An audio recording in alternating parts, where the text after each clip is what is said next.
24 নৱেম্বৰত বিশেষ এটা কামৰ বাবে আমি কলকাতালৈকে যাব লগা হ'ল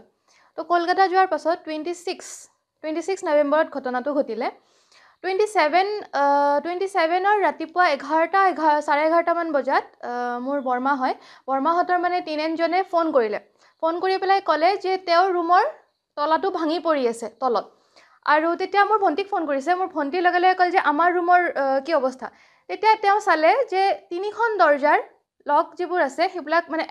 এণ্ডলমেণ্টবোৰ সেইবোৰ স্ক্ৰুৰে মানে স্ক্ৰুবিলাক তলত পৰি আছে দৰজাবিলাক একো কৰা নাই স্ক্ৰু ভাঙি পেলাই সিহঁতে ভিতৰত সোমাইছে ভিতৰত তিনিখন দৰজা পাৰ কৰি পেলাই সিহঁতে মেইন যিটো বেডৰুম হয় বেডৰুমত সোমাই আলমিৰা ভাঙিছে আলমিৰাৰ পৰা মূল্যৱান অলংকাৰ আছিলে অলংকাৰবোৰ লৈছে তাৰপাছত ল্যাপটপ লৈছে দুটা ট্যাব লৈছে দুটা মোবাইল লৈছে তিনিটা সেইখিনি লৈ পেলাই পলাইছে এতিয়া কথাটো হ'ল যে ওচৰত আৰু এবাৰ মানে ধৰক 20 দিনমান হৈছে সেইখিনি টাইমতে আৰু এটা এনেকুৱা চুৰিকাণ্ড হৈছে ইয়াতে এখন গাৰ্লছ স্কুল আছে গাৰ্লছ স্কুলতো এই ধৰক 10 দিনমান হৈছে 10 দিন আগতে কম্পিউটাৰ ল্যাপটপ যিখিনি আছিলে সেইখিনি লৈ গৈছে এছডিপিও অফিসটো আমাৰ ঘৰৰ একদম কাষতে এছডিপিও অফিসৰ আমি বেক সাইডতে থাকো সিওৰ এটা মাৰিলে ঘৰৰ পৰা এছডিপিও অফিসৰ পৰা শুনা যায় তথাপিও ইমান নিৰাপত্তা বাহিনী ইয়াতে আছে ঠিক আছে তথাপিও যদি আমি সুৰক্ষিত যদি নহয় তেতিয়াহলে আমি সুৰক্ষা সাধাৰণ জনতা সুৰক্ষিত ক'ত হ'ব তেতিয়াহলে কি ক'ব খুজে এতিয়া ক'ব খুজে যে আমিতো আহি পালো 29 নৱেম্বৰত আহিয়ে আমি লগে লগে এফআইআৰ কৰিছো লোকেল থানাত লগে লগে এফআইআৰ কৰিছো এতিয়া মোৰ প্ৰশাসন ব্যৱস্থাত এটাই অনুৰোধ যে যিমান পাৰে সিমান সোনকালে এইটো কটকটীয়া ব্যৱস্থা কৰিব লাগে আৰু উচিত তদন্ত কৰি পেলাই দোষীক সাব্যস্ত মানে দোষীক উচিত শাস্তি সাব্যস্ত কৰিব লাগে 25 পৰা 30 লাখৰ ভিতৰত হ'ব তাতে অলংকাৰ আছিলে তাৰ পাছত সোণ ৰূপৰ দুটাই অলংকাৰ আছিলে আৰু ল্যাপটপ আছিলে দুটা ট্যাব আছিলে দুটা আৰু ফোন আছিলে তিনিটা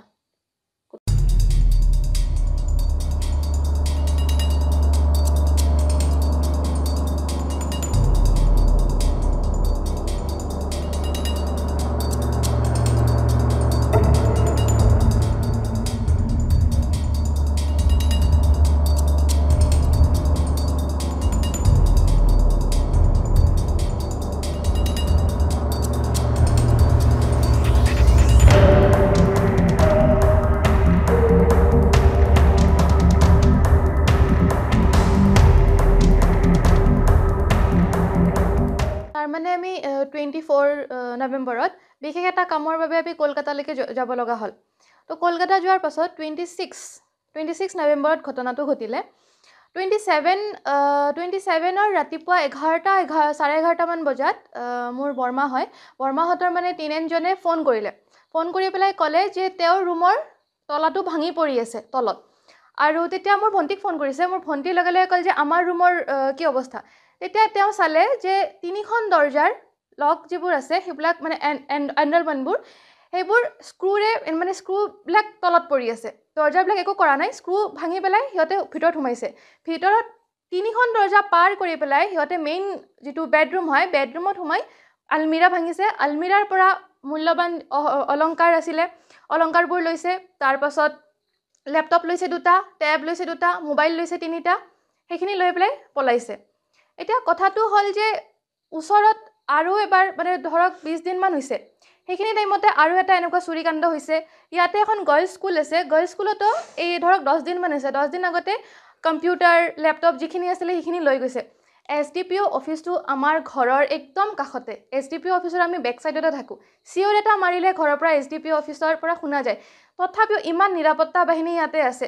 ঠিক আছে তথাপিও যদি আমি সুৰক্ষিত যদি নহয় তেতিয়াহলে আমি সুৰক্ষা সাধাৰণ জনতা সুৰক্ষিত ক'ত হ'ব তেতিয়াহলে কি ক'ব খুজে এতিয়া ক'ব খুজে যে আমিতো আহি পালো 29 নৱেম্বৰত আহিয়ে আমি লগে লগে এফআইআৰ কৰিছো লোকেল থানাত লগে লগে এফআইআৰ কৰিছো এতিয়া মোৰ প্ৰশাসন ব্যৱস্থাত এটাই অনুৰোধ যে যিমান পাৰে সিমান সোনকালে এইটো কটকটীয়া ব্যৱস্থা কৰিব লাগে আৰু উচিত তদন্ত কৰি পেলাই দোষীক সাব্যস্ত মানে দোষীক উচিত শাস্তি সাব্যস্ত কৰিব লাগে 25 পৰা 30 লাখৰ ভিতৰত হ'ব তাতে অলংকাৰ আছিলে তাৰ পাছত সোণ ৰূপৰ দুটাই অলংকাৰ আছিলে আৰু ল্যাপটপ আছিলে দুটা ট্যাব আছিলে দুটা আৰু ফোন আছিলে তিনিটা যিকোনো খবৰৰ বাবে যোগাযোগ কৰক 7099017330 অথবা 7099017990